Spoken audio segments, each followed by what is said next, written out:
暑假给我父母写了一首，然后挺有趣的。三兄弟啊。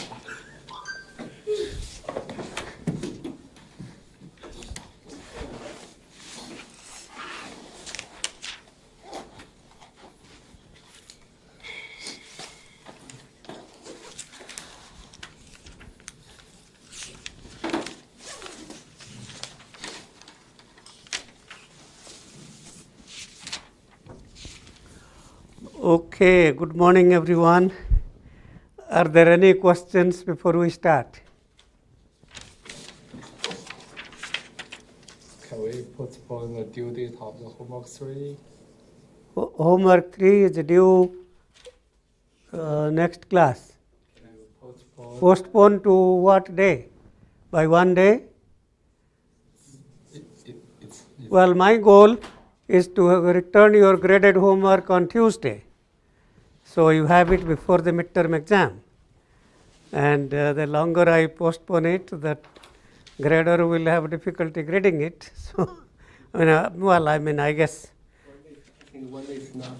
1 day is enough? Okay. Well, okay, to turn it in by Friday noon instead of Thursday. Turn it in. I will keep a box in front of my office. You put it in that box in front of 6181. Those of you who are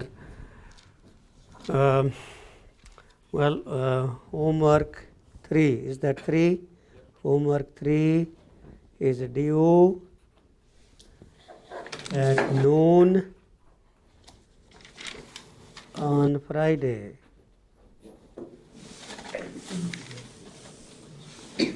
Leave in front of 6181. Or Unite students can email, I guess by that time too, or whatever you are doing. I don't know if you are sending your hard copy or emailing, whatever you are doing, you can do that by same due date also. Okay, that's fine. I always suggest to start early. It can be overwhelming, let me tell you that. If you start late, it can be overwhelming. Yeah. The next homework will be given out by next class, homework 4, which is really a review of retiming and other things that we have been talking about. So we'll talk about that. It's really a good practice for the exam. It's a good practice. Okay, so what I want to do, I want to spend, so I haven't really covered everything about retiming. So I want to spend little more time talking about that before we jump into chapter 5. Okay, so so last class we talked about how to find solutions to inequalities. So we talked about given a set of inequalities, we can solve that by using a path algorithm such as Bellman-Ford, and the idea is you introduce a dummy variable which we called node 5 in this example, and then introduce dummy edges with weight 0 from node 5 to all other nodes, and that shortest path from the dummy node to all other nodes is a valid solution to the retiming. And so that's okay. So then how do we solve the retiming problem? Well, the way to solve that is we construct all inequalities that satisfy the so-called constraint 1 and 2. So in constraint 1, we have to satisfy the feasibility constraint. Okay, so that's so the feasibility constraint says that for every edge, Ru minus Rv should be less than or equal to the number of delays on that edge, and W U to V. And the critical path constraint, the second constraint, says that for every D in the path from U to V exceeding the target clock period C, then you satisfy Ru minus Rv is less than or equal to the number of delays minus 1. Okay, that essentially guarantees that the path will have one delay after retiming. So now that we understand how to formulate those constraints, so I don't really want to spend a lot more time, but let me just make a few remarks.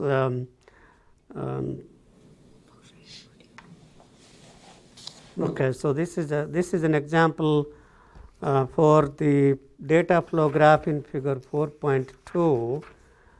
So that's figure 4.2a. So that's figure 4.2a, which is I guess these 4 nodes.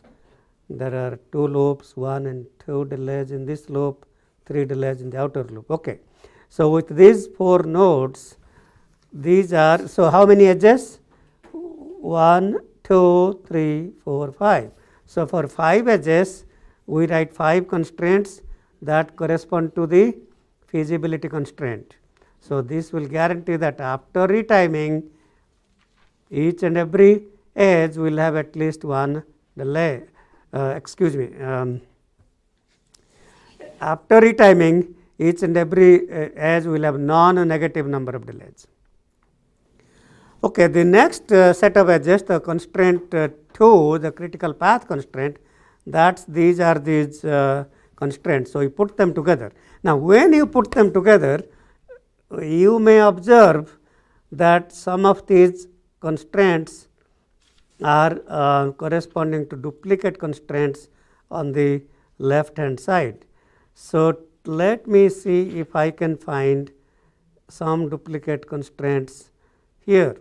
So I guess if there is a, so how many are here? So I don't see duplicate constraints here, so that's okay. So what I mean by duplicate constraint, there will be R2 minus R1 here, R2 minus R1 here, I don't see that. So now 5 plus 7, 12 inequalities. So the solution to the 12 inequalities for a target, so this is found for a target clock period of 3, and you change the target clock period, you have different sets of inequalities because the path delay will change, and then so that's the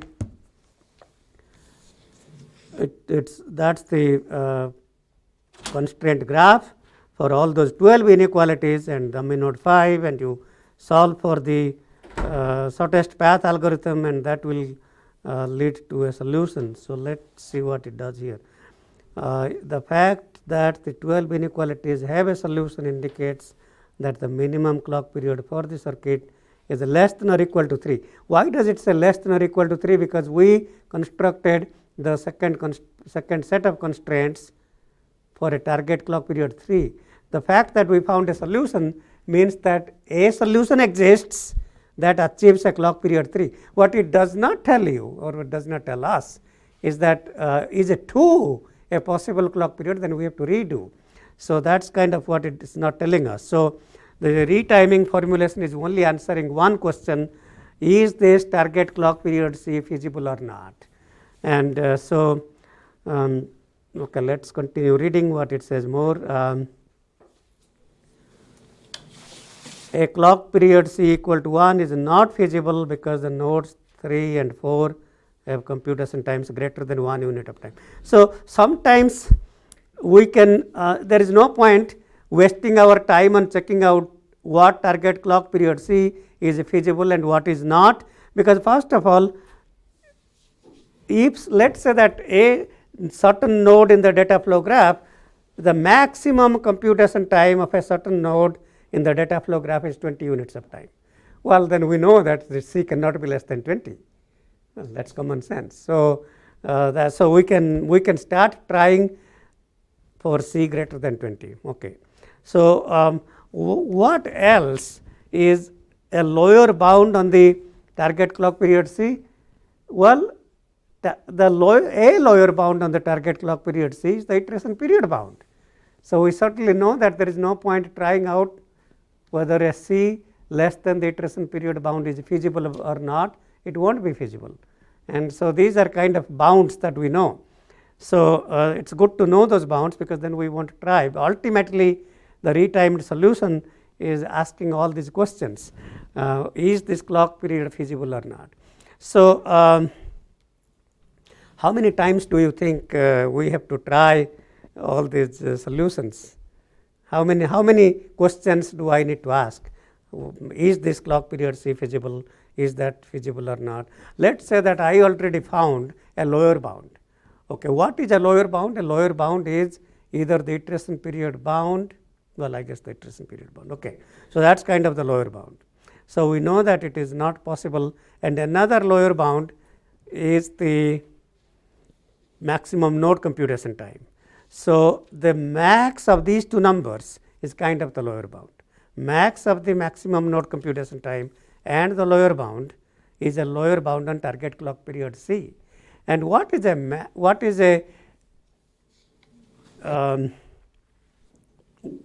I don't want to say tight upper bound, but kind of a loose upper bound. What is a loose upper bound on the target clock period C? Well, the sum of all node computation times is a loose upper bound. So, you have 100 nodes, you add the computation time of all those nodes, and that's kind of a loose upper bound. Okay, we have a lower bound which is a well, we can say that's a tight lower bound, and we have a loose upper bound.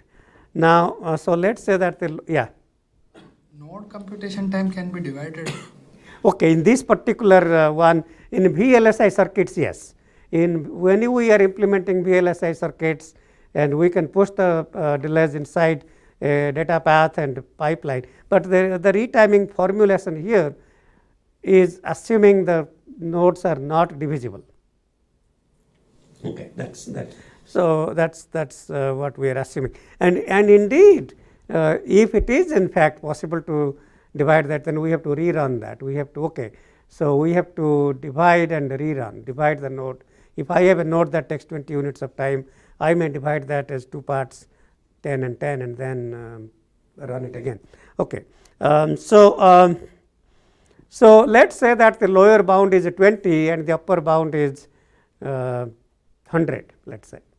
So how many times I need to keep asking these questions? Well, you can do a binary search. You can we take the midpoint, 20 plus 100 by 260, and I ask, is 60 a feasible target clock period? And let's say 60 is yes, and the retiming constraints found a solution.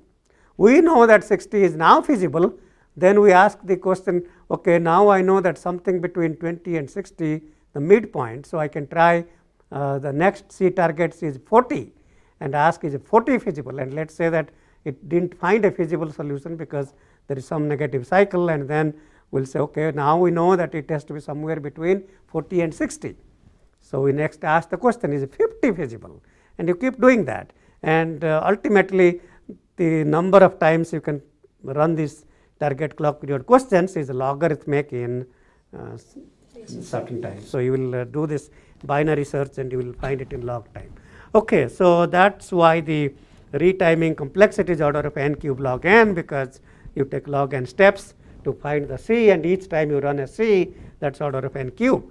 Okay, so that's kind of how retiming runs. So how that's what if you use Synopsys tools or any kind of CAD tools, they are not, as you were asking, they are not pushing delays inside the data path, but they are doing retiming otherwise. Okay, so retiming can be used to reduce power. We'll talk at some point. We'll talk about that.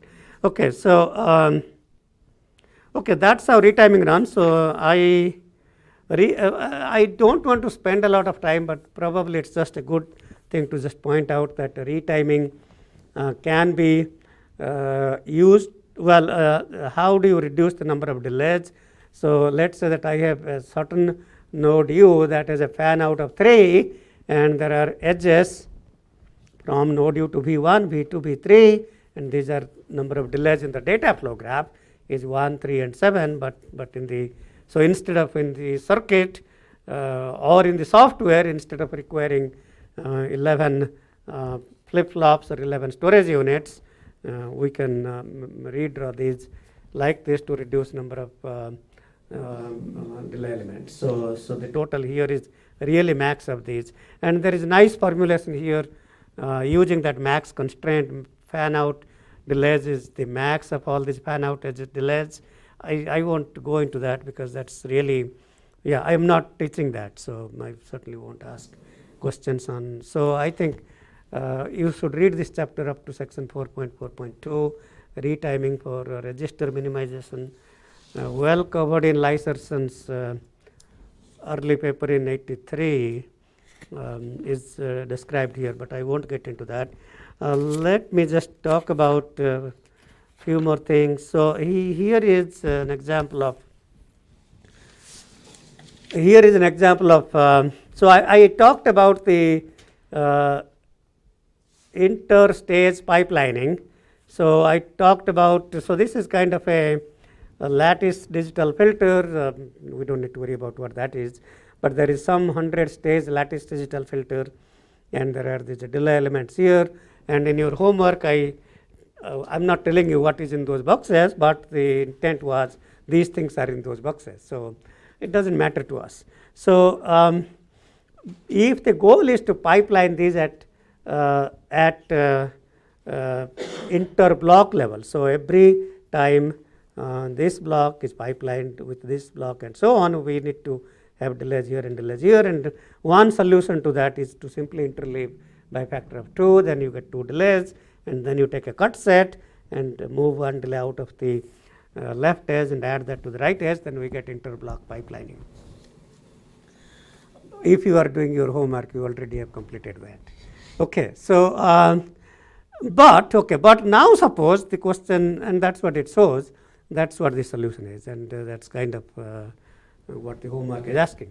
But let's say that I tell you that we will not interleave the input here. So I am looking for a retiming solution for this so-called 100-stage lattice digital filter.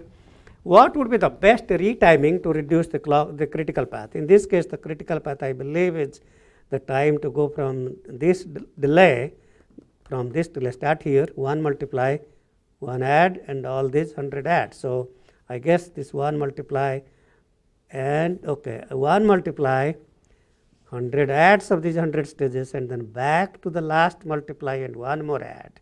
So it will be 2 multiplies and 101 add operations. Okay. So that's the critical path. Now, what do you think is the best retiming to reduce critical path here? Any volunteers?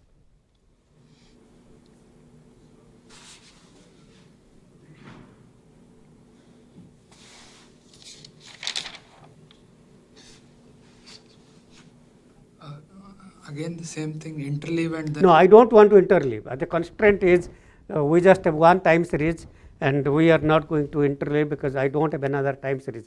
And if I don't have another time series and I use the interleaving principle, then the hardware is utilized half the time. So I want to maintain full hardware utilization. I have one time series. I want to reduce the critical path to a small number.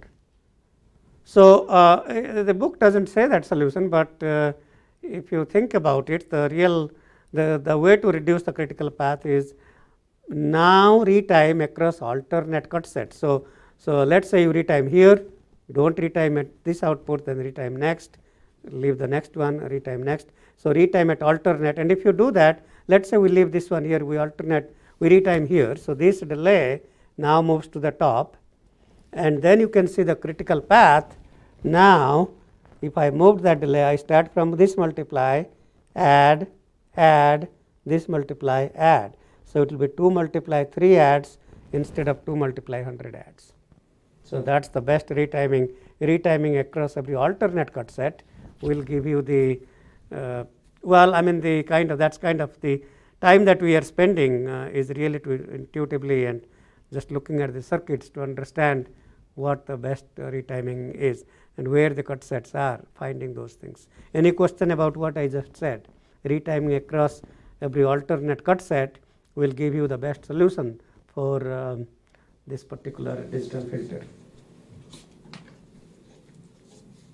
Okay, so that's good. So let me come back to, so there are certain other concepts that I want to spend a little time on, and before I get out of this chapter. So sometimes I may be interested in, okay, before I get to that topic, let me just say that the retiming solutions are non-unique. So for example, if the WR from the edge u to v is W from u to v plus retiming of the variable node minus retiming of the source node. Now, if I define another retiming solution which is R plus some constant k, so this R prime is a vector, okay, that's a vector. So, so in other words, if I have a valid retiming solution, if R is a valid retiming solution, so is R prime. Okay, what does that say? It says that if I have a certain retiming solution and I add 3 to all the R variables, then nothing changes. And you can see that by, if I add RV, if I replace this by some constant k and replace this RU plus k by some constant k, and that k cancels out and we have the same solution. So you may think that people are getting different retiming solutions, but the retimed circuit may be same. So the retiming solutions are non-unique. Okay, so so now I can talk about exhaustive retiming. So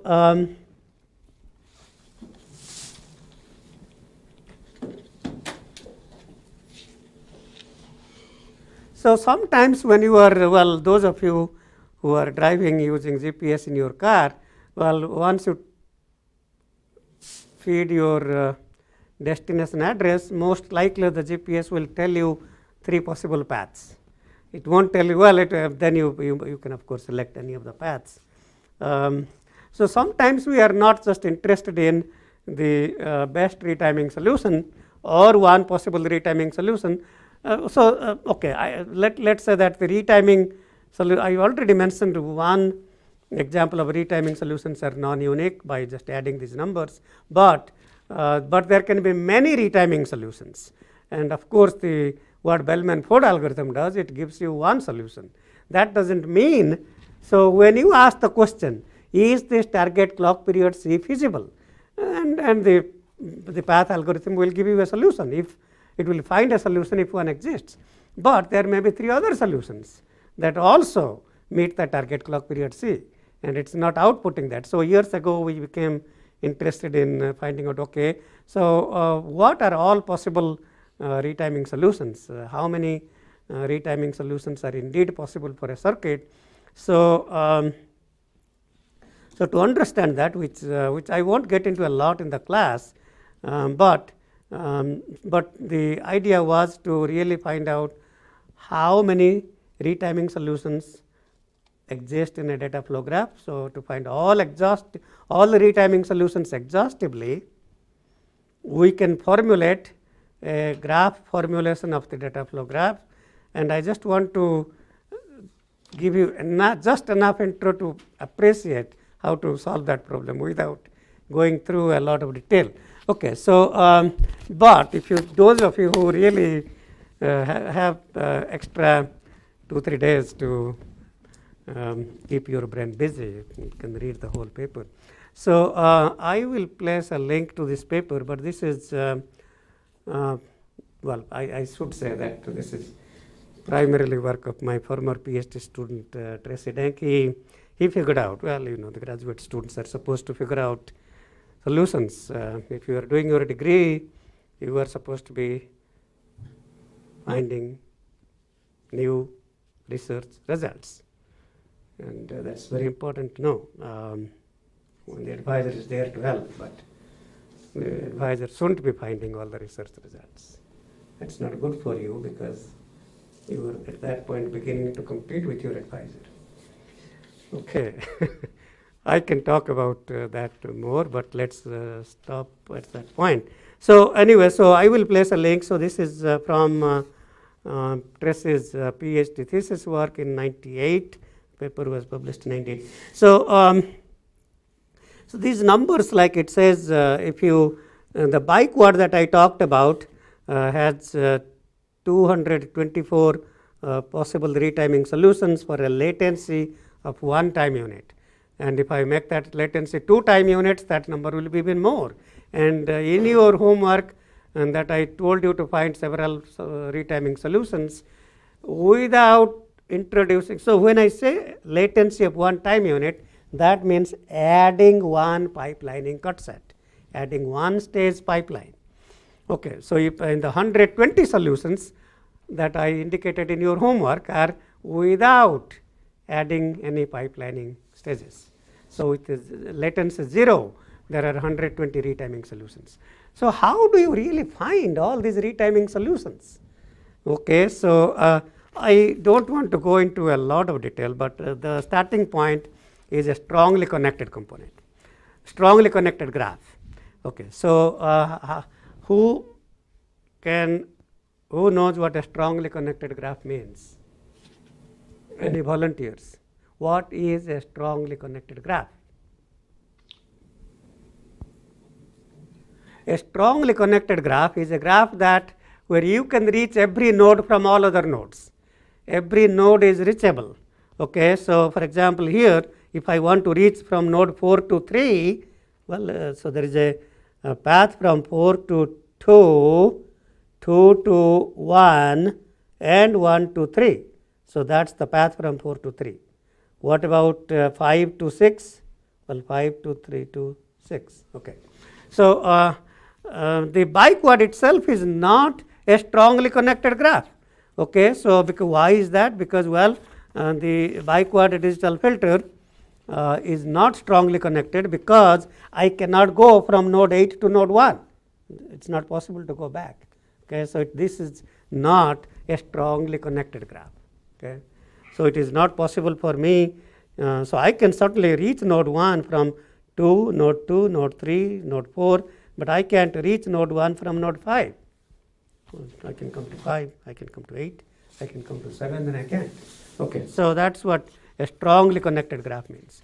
Okay, there is a lot of theory about strongly connected graphs, but it's a kind of okay. So this so-called fundamental loops. Okay, I mean when you think about fundamental loops, there is the number of edges minus the number of vertices plus 1 fundamental loops. And again, I am not going to talk about a lot of these details. Hopefully you will take a class like CS 4041 and learn more about path algorithms and graphs and those kinds of things. But so in this case, we have 6 nodes, number of nodes. Singhi, you have taken that class. Do you learn these things in that class? Okay. But you learn the path algorithms for sure, but not a lot about graphs, I guess. Yes. Okay. So anyway, in this case, the number of vertices is 6 vertices. Number they are marked 1, 2, 3, 4, 5, 6. Number of edges is 9 edges. They are marked 1, 2, 3, 4, 5, 6, 7, 8, 9. So the number of fundamental loops is E minus B plus 1. So E minus B minus 1 in bracket, which is 9 minus 5, which is 4 fundamental loops. And indeed, those fundamental loops are described by a B matrix here. The paper talks about how to find those fundamental loops. So the first fundamental loop is edge 1. Think about these as edges 1, 2, 3 up to 9. Okay. So edge number 1, 2, 3, 4, 5, 6. Edge number 1 to 6. 1, 2, 6. That's this loop. 2, 3, 7. 2, 3, 7. That's that loop. 2, 3, 7. And 3, 5, 8. 3, 5, 8. Okay. And 4, 7 and 9. 4, 9 and 7. Okay, that's that. So these are the fundamental loops. So okay, that's kind of the strongly connected graph that has these loops. Now what I do, so we didn't place, anyway, these are delay free loops because there's no delays. I didn't place the delays here, but now let's say that I place delay elements on that graph. So I take the same graph and we place one delay in every loop. So now there is a delay element here, there is a delay element here, and a delay element here. So there are 3 delay elements that guarantee that the flow graph is computable, because if there are delay free loops, then they are not computable. Okay, so now the number of delays. So what the way we find exhaustive retiming solutions is essentially, well, I guess I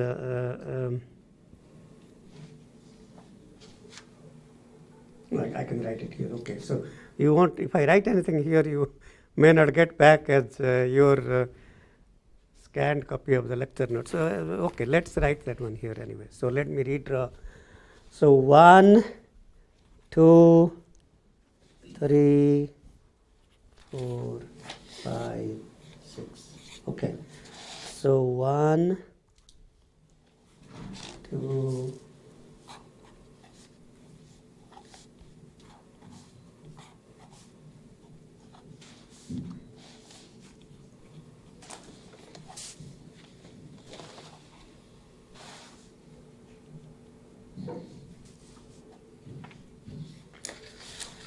okay, so let me also add the edge numbers 1, 2, 6, 8, 3, 4, 9, 5, 7. Okay, so now we have this flow graph. So here is how you find all retiming solutions. The simple idea is very, very simple. So we know the property of retiming, that retiming does not change the number of delays. So that means W1 after retiming plus W2 after retiming plus W6 after retiming is 1. So that's kind of the first equation. So we have 4 fundamental loops and we can get 4 equations like that. So for this loop here, W3R plus W4R plus W8R is equal to 1. For the 2, 3, 7, W2R plus W3R plus W7R is equal to 1. And W5R plus W9R plus W7R equal to 1. So for the 4 fundamental loops, we now have 4 equations. Now all solutions to those 4 equations will represent a unique retiming solution. Is that making sense? Okay. So any thoughts? I also know that these are supposed to be integers. Okay, all this number of delays is not a fraction. So they are supposed to be not only integers, they are supposed to be non-negative integers.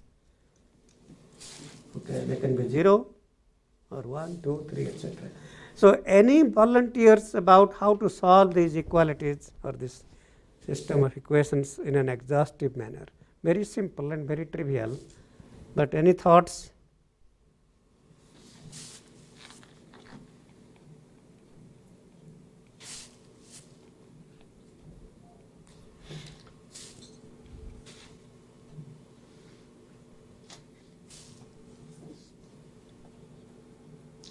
Well, you just write a number of for loops, and that's really as simple as that.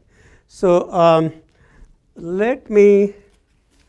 By the way, the paper has a mistake. I mean, it has, but anyway, I can't correct all the mistakes of all the students' papers. So we try to correct as many, but it's not possible to correct them all. So the paper uses the notations. This W1I is Xi. So so let's, okay, if I take this, so now if I write them as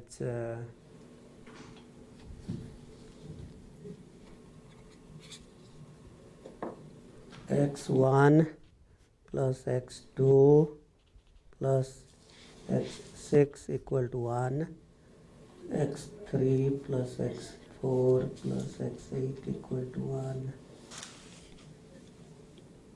x2 plus x3 plus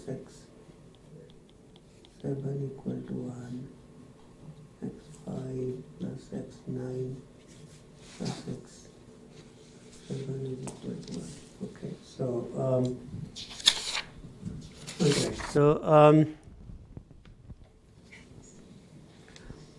so how do you solve this in an exhaustive way? Well, I can say that we can start for x1 equal to 0. We know that. So I start with the first equation. So x1 plus x2 plus x6 is 1. So I know that the max value, well, the minimum value is 0 because it's non-negative.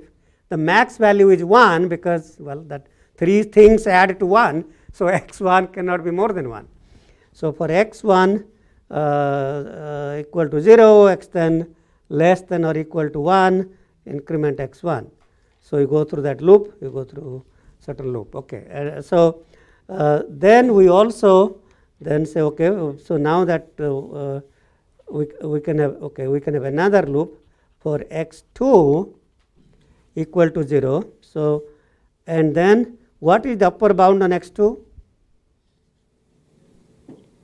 Once I fix x1, x2 is upper bounded by 1 minus x1, and then increment x2. So now within these two loops, x1 and x2 are known. Okay, so that means we already in that loop we know x6 must be 1 minus x1 minus x2. Okay, so that's kind of if you go through that loop, x6 is already uniquely defined by that. Okay. Okay, now we now take another variable. So I have x1, and so I don't see any other x1 in these loops. So no x1 variable in others, but I do see x2. So I start with this equation here because I see x2.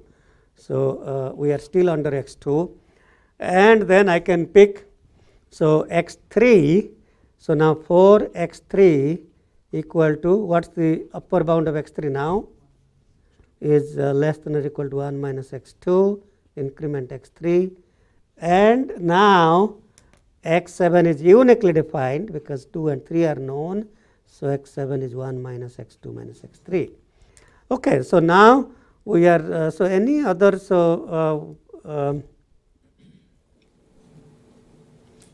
what would be a good variable to begin next? We are done with 6 and 7, so those are done. Let's see. X5, 7, 9, 7. What? Probably you can choose. So let's see if there is anything with x2. There is not. There is something with x3.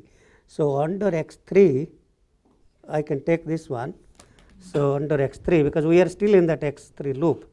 So under this x3, so I can take for x4 is equal to 0, x4 less than or equal to 1 minus x3. Then we are uniquely able to define x8, which is 1 minus x3 minus x4. So that's x4 is finished, and there is no. So this loop is actually completed right here. So that x4 loop is done. Well, let's see what we under still x3. We probably are done with x3. I don't see any other x3, so that x3 loop may be finished. And then x5, any dependence on x1 or x2, I don't really see. Oh no, x7. So x7 is there. So there is x7. So x7 will determine what 5 and 9 are. Okay. So so now that we continue in that loop, so this loop is not finished. So now we take x5 equal to 0, x5 less than or equal to x5 is less than or equal to x7, 1 minus x7, increment x5, and then x9 is now defined as 1 minus x5 minus x7. Okay, and then all the loops end. So that's kind of how you can find all exhaustively all possible solutions. Okay, any question about exhaustive retiming? So there is a small mistake. If you read the paper in page 830, I just found a small mistake. So there is a small mistake in these variables. I think this is wrong. So, but anyway, the idea is correct. But I think 8 and 9 are interchanged or something like that. Okay, so now we know what retiming is, how the computer program solves retiming, and we also understand how the exhaustively all possible retiming solutions can be obtained. Okay. Okay, so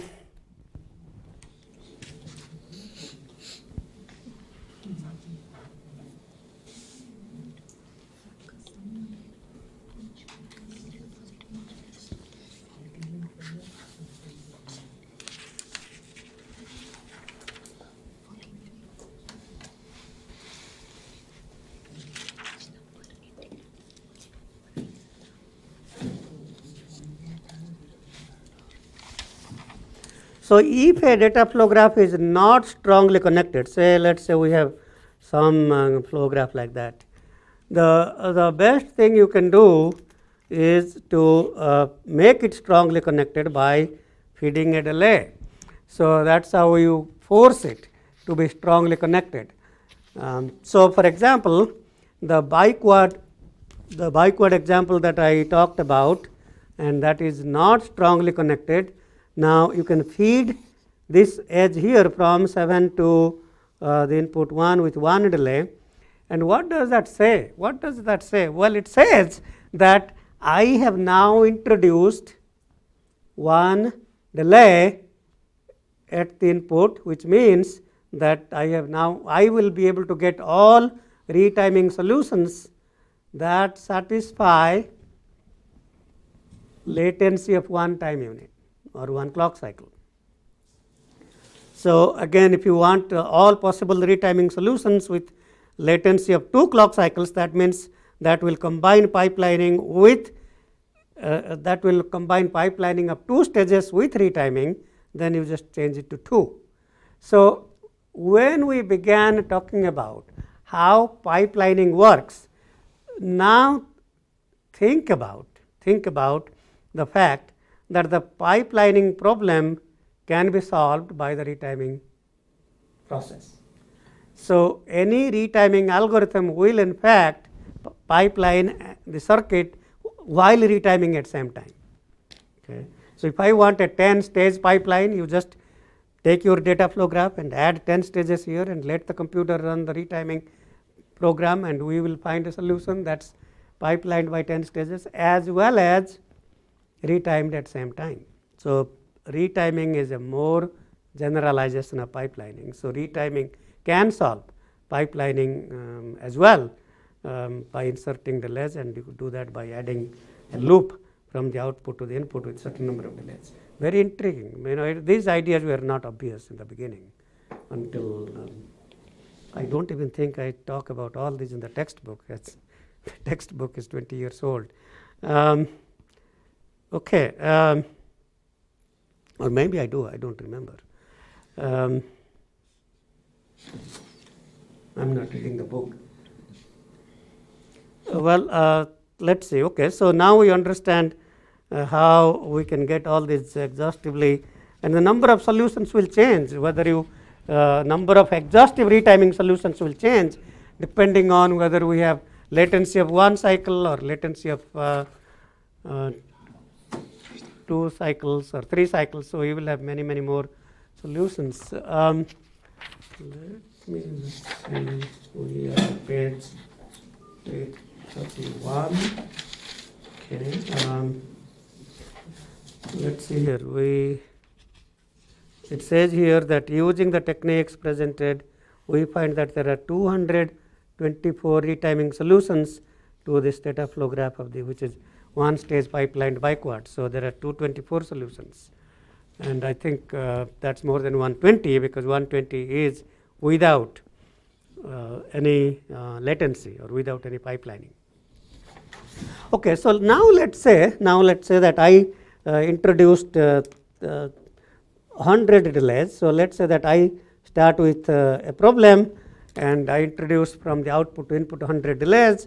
I let the retiming program solve this, and let's say that after the retiming program completed, this is block 1 and 2, let's say we don't know what they are, but let's say that after this is 1 prime and 2 prime after retiming, and let's say that I have 86 delays here. Let's say that that's the output of the, I observe that there are 86 delays left. What does that mean? That means the computer program pushed 14 delays inside the data path and it didn't push anything else. That means out of the 100, that's actually how you do pipelining. Insert many, a large number of delays and see how many are left behind, and those were not necessary to be pushed inside. And that says that in this particular program, we were able to get a solution that is retimed. This is retimed and pipelined by 14 stages.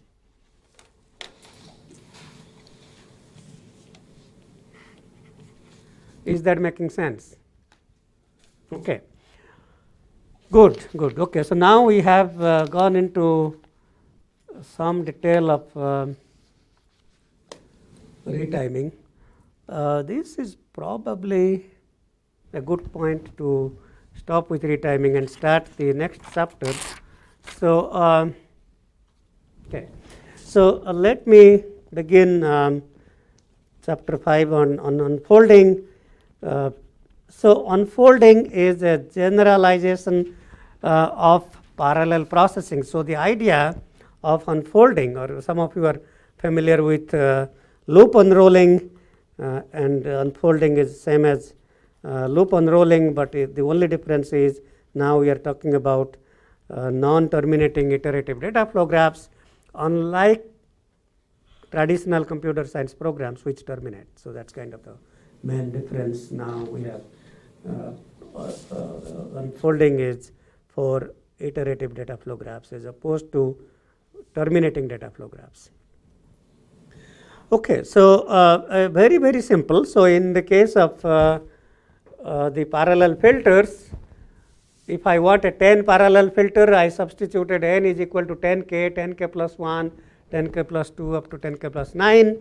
We got 10 independent equations, and then we tried to draw the block diagrams for those. Now the unfolding is a very generalized graph theoretic approach that doesn't care what the computation is. We don't need to know what the computation is. So let's say that I have a simple data flow graph, A to B to C, and let's say to D, and this is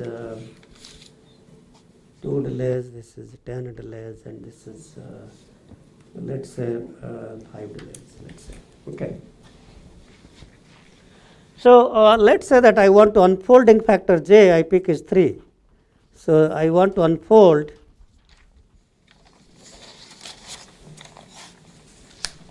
so the unfolding factor is 3. That means I want to unfold this by factor 3.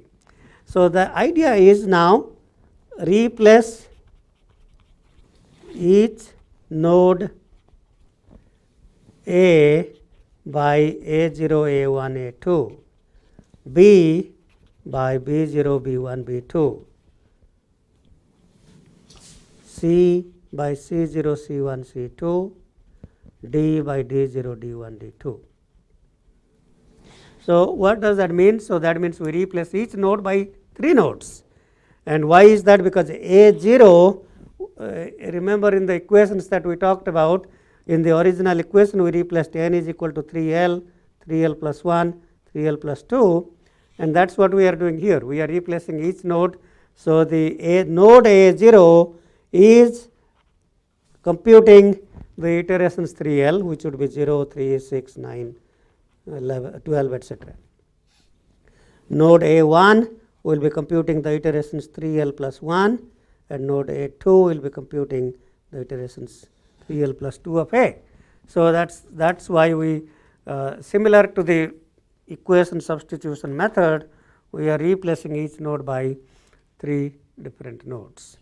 Okay, so now we need to redraw an unfolded data flow graph where each node is replaced by 3 nodes and each edge satisfies the intra-iteration and inter-iteration precedence constraints. So if you can do that, then we are done. I mean, that's very, very simple. So there is not a lot to really understand about unfolding. It's a very simple algorithm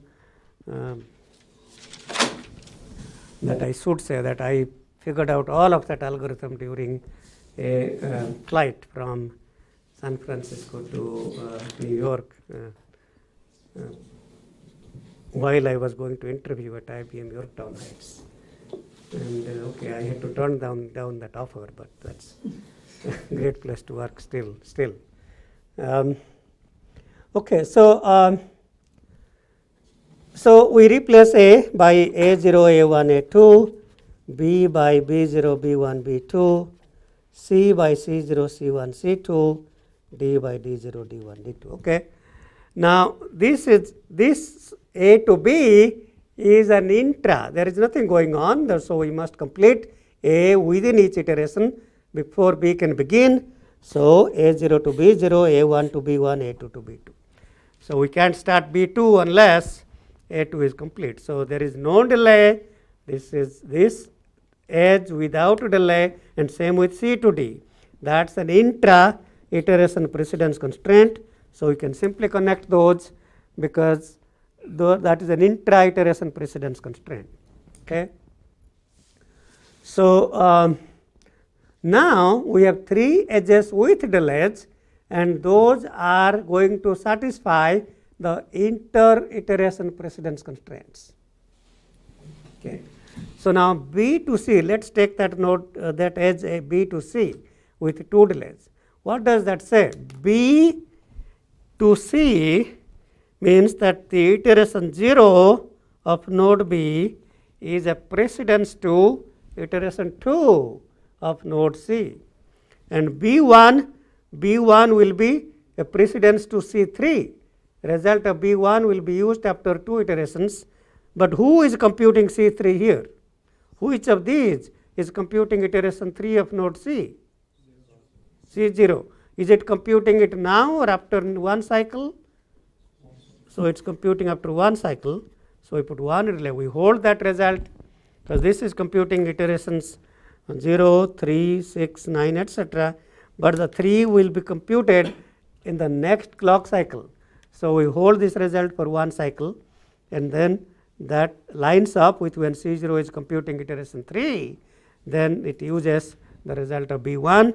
Similarly, B2 will be used to compute iteration 4 of node C, and that will be computed by edge, this edge here, that will be computed by C1. This is computing 1, 4, 7, etc. But I need to hold that for 1 cycle. So after 1 cycle, node C1 is now computing iteration 1. So after 1 clock cycle, it will compute iteration 4. So we hold that result for 1 cycle.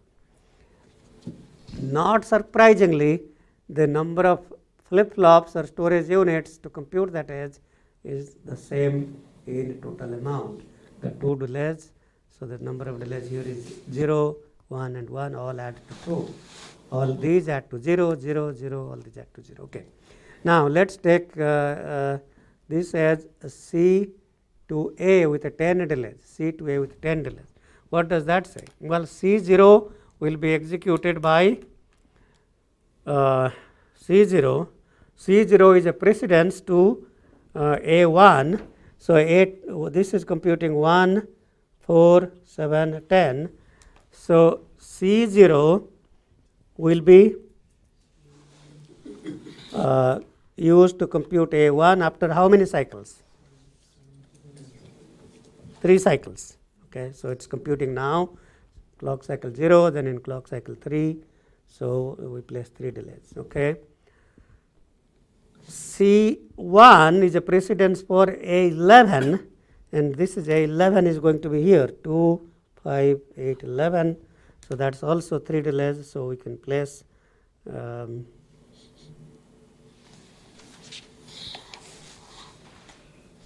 so that's 3 delays. C1 to A2 is 3 delays, and C3 will be A13. Something doesn't seem. Is that something doesn't seem right? Something does not seem right. Okay, okay, C2. So C2 will be C12. So that's correct. Okay, so C2 will be C2 plus 10, 12, and that will be used to connect to A0 with how many delays? So this is going to compute 12 in cycle clock cycle 4. So we need to hold this for 4 clock cycles. Okay. And indeed, if you add all the delays from all C nodes to all A nodes, that's 3 plus 3 plus 4, 10, and that was 10 delays. So the 10 delays now have been distributed to these 3 edges. The last edge of D to B with 5 delays, D to B with 5 delays. So D0 goes to B5, D0 goes to B5. So B2, yeah, very good, very good. So that goes with 1 delay, B5, 2 plus 3 is 5. D1 goes to B6, 6 is B0, so D1 goes to B6, but that's after 2 delays because 0 will compute 3 in clock cycle 1 and 6 in clock cycle 2, so we hold that for 2 clock cycles. And 2 plus 5 is 7, D2 will go to 7, 7 will be D2 to B1, D2 to B1, and that will compute 1 and then 4 and 7, so 2 delays on that edge. So 2 plus 2 plus 1 is 5, and that was 5. So all these add up to correct amount. So that's kind of the 3 unfolded data flow graph of the original flow graph. Okay, so it's still iterative. So the main difference now is it computes 3 iterations as opposed to computing 1 iteration. So this was computing only 1 iteration. This is computing 3 iterations. There are 3 times the number of nodes for each and every node in the original flow graph. What do you think happens to? So we saw in the case of retiming that retiming does not change the number of delays. Now what do you think happens to the number of delays in the loop of the unfolded data flow graph? So if I take this loop, for example, A to B to C and back to A, what is really going on? A to B to C back to A, that has 12 delays, 2 and 10, 12 delays. So the loop bound of that loop is going to be TA plus time to compute B, TB plus TC by 12. Okay, so so we argued that retiming does not change the iteration period bound because the loop computation time stays the same, number of delays stay the same, so it does not change. And we can make the same argument here that the iteration period bound still cannot change by unfolding. And before we formally prove some of these, we can certainly see an example. So if I see this A to B to C, what exactly? So there are. Okay, so if you think about.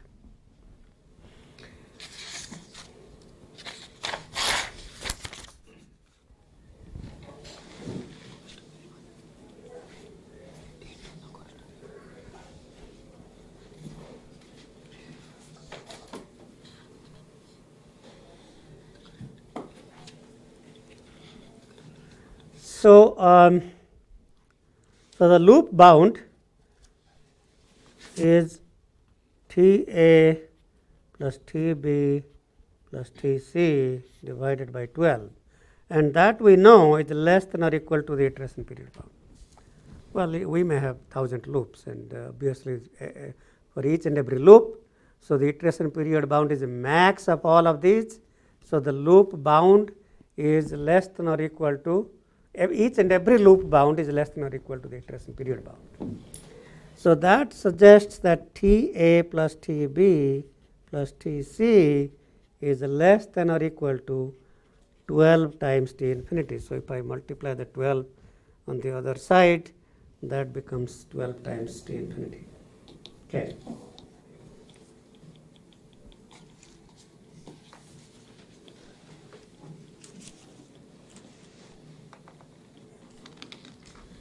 So for a J unfolded data flow graph, the iteration period bound should be J times T infinity. Okay. Well, I mean, I guess we can prove that more formally, but for now, why is that? Remember, in the parallel digital filter, we argued that if it is 3 parallel and it takes 50 units of time, then in 50 units of time we are computing 3 outputs. So the iteration period is 50 by 3. So what it is saying is that if I can compute J iterations, so in this J parallel data flow graph, if you want to think about it that way, if I can compute the J parallel data flow graph in J times T infinity, then on average the iteration period time is T infinity. Well, that's kind of the argument. And we can prove that also, and we'll spend more time next class. I am not interested in proving anything today. So we'll just talk about ideas and concepts, and we'll get into more formal derivation of the algorithms and proofs next class. Okay, so so for a 3 unfolded graph, this equation can be written as TA plus TB plus TC is less than or equal to 4 times T infinity 3.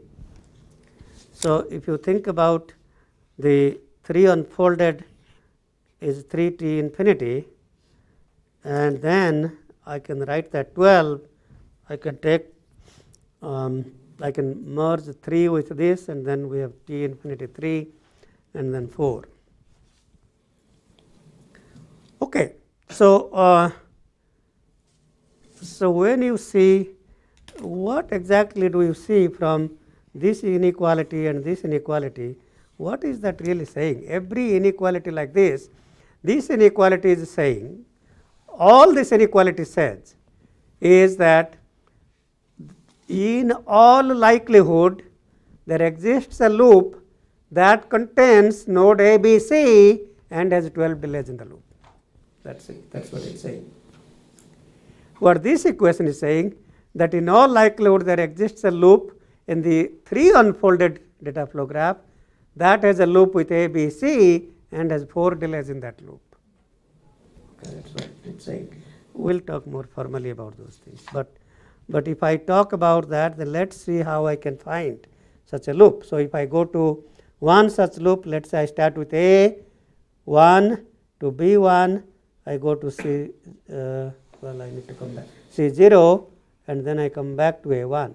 So in that loop, we have 1 plus 3, 4 delays, and that's what this number 4 is. So in fact, that original loop A to B to C back to A will lead to 3 independent loops. 3 independent loops. You can see here A0 to B0 to C2 back to A0 with 4 delays.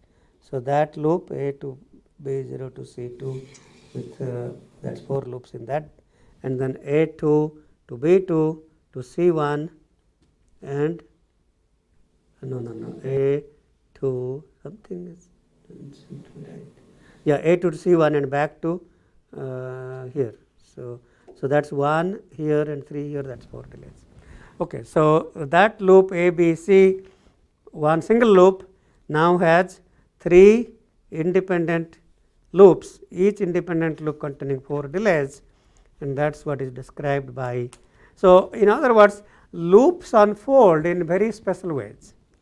Loops unfold in very special ways, and in this case the only reason we get 3 independent loops is because that quantity 12 is a multiple of this quantity 3.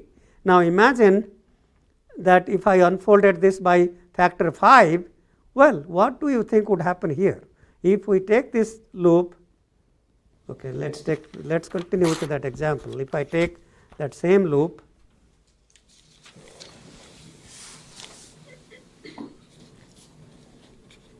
Ta plus Tb plus Tc is less than or equal to 12 times T infinity. Okay, now let's say that unfolding factor is 5.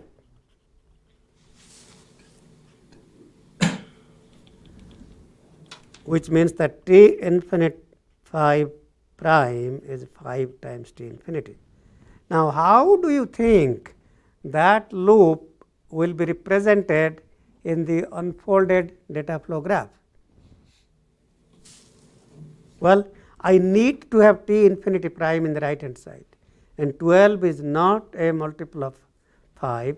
I need to multiply 5 to both sides, then I can get 5 times Ta plus 5 times Tb plus 5 times Tc is less than or equal to 60 times T infinity, and 60 times T infinity can be written as 12 times 5 times T infinity, which is that.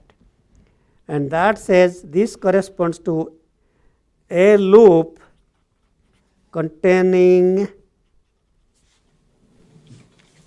5A nodes, 5B nodes, a single loop,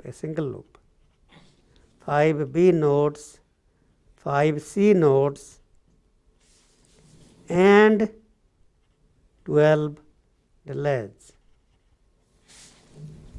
So in this particular case, that loop is not going to lead to multiple independent loops. It's going to lead to only one loop. So very interesting, very interesting when you think about the properties of unfolding and how these unfold.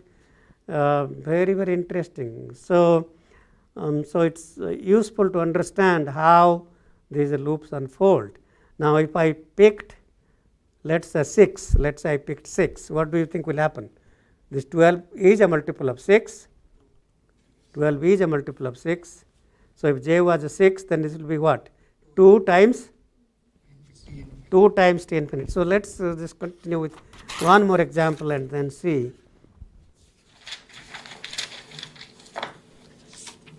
So Ta plus Tb plus Tc is less than or equal to 12 times T infinity. For j is equal to 6, I can then write Ta plus Tb plus Tc is less than or equal to T infinite 6 prime. Okay.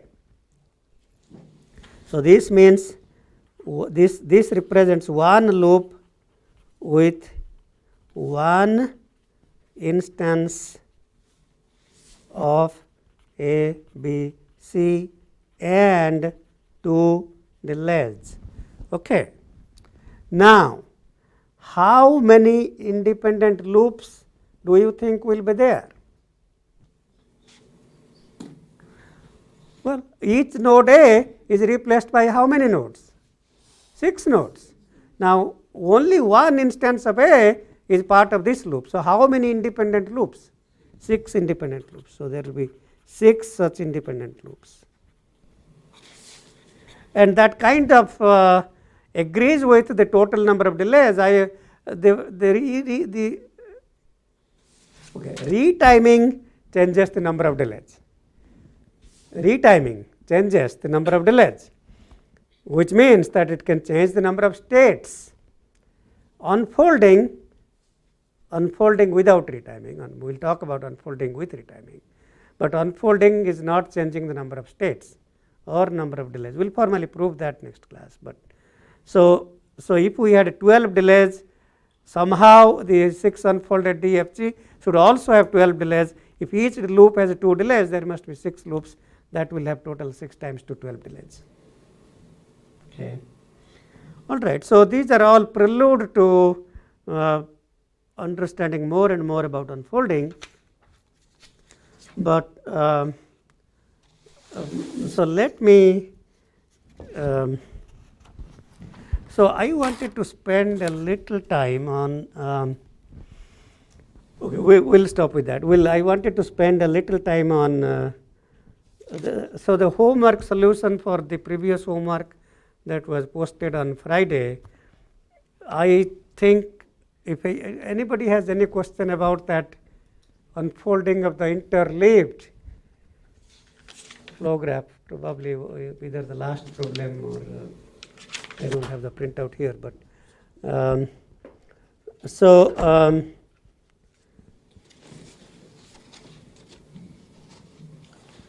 anyway, let's just say that we had some flow graph.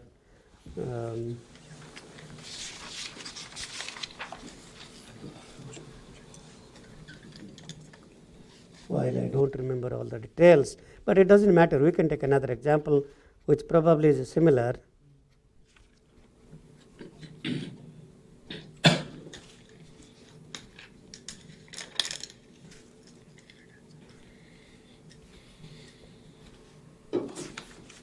Okay, let's say that this is a digital filter. Well, you can see what it's doing. You can clearly forget about interleaving. Let's say this is yn is equal to a. Well, I probably should let's leave it like that. A times xn minus 5 plus b times xn minus, well, let's put delay here. B times xn minus 6 plus c times 5 plus 5, 10, xn minus 10 plus d times 5, 8, 9, 11, 12. Okay, so we have this flow graph here that describes this filter. Okay, so I want to talk about how to get a 2 parallel filter without substituting n equal to 2k and 2k plus 1 here. Okay, so that's kind of use the unfolding on this particular flow graph. Okay, so let's call this. We can call these nodes. This is node A, B, C. Let's call this adder. Okay, let's just stay there, and then A, B, C, D. We have names for these, and the adders. The adder nodes, I could call them x and y. Let's say x, y, z. Okay. Okay. So so how can we compute a 2 unfolded flow graph for this one?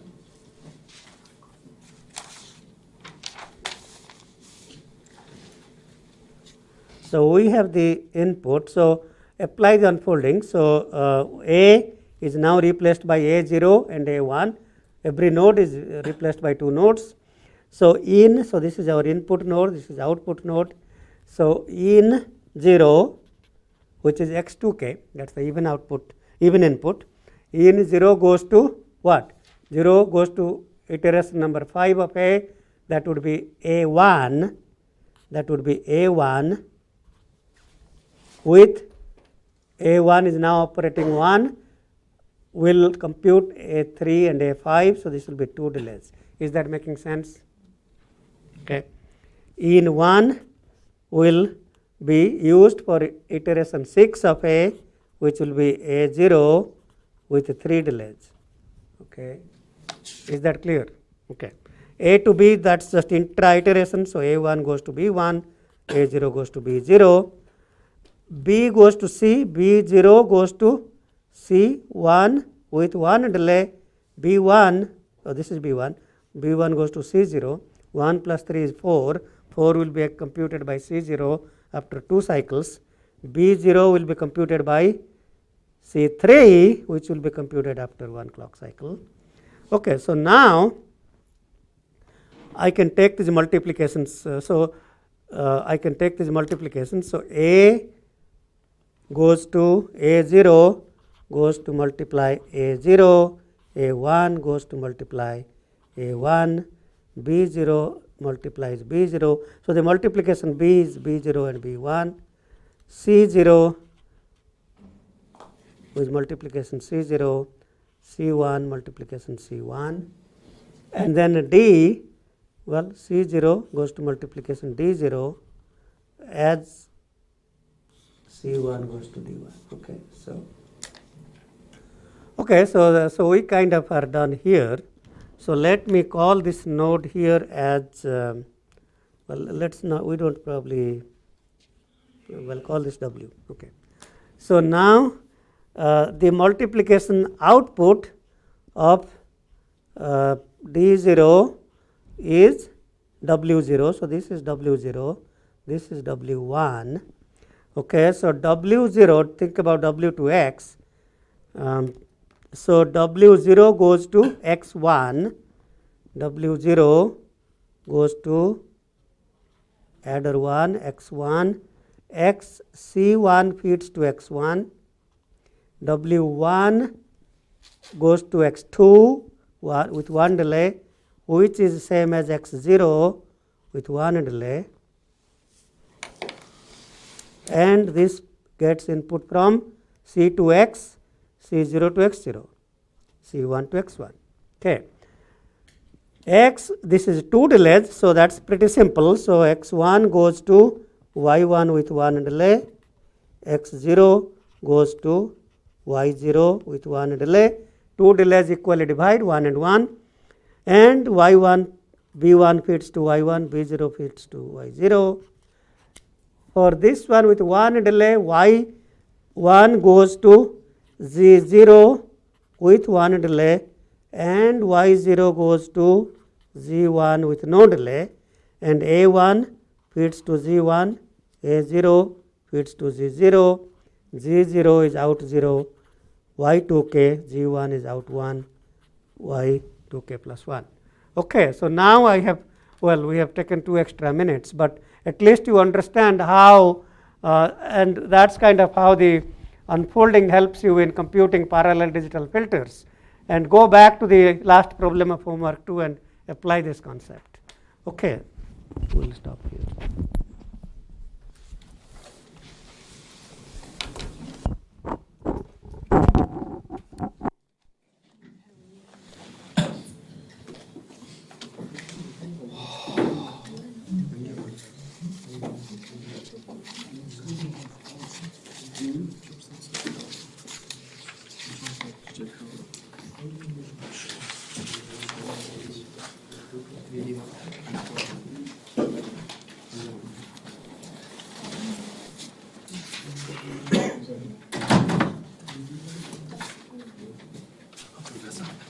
Question. Yeah. Problem 6. Yeah. In this we have 4 connections between each block. Yeah. So let's change to 2 or can I do that? Just interleave, you have to apply interleaving. There is no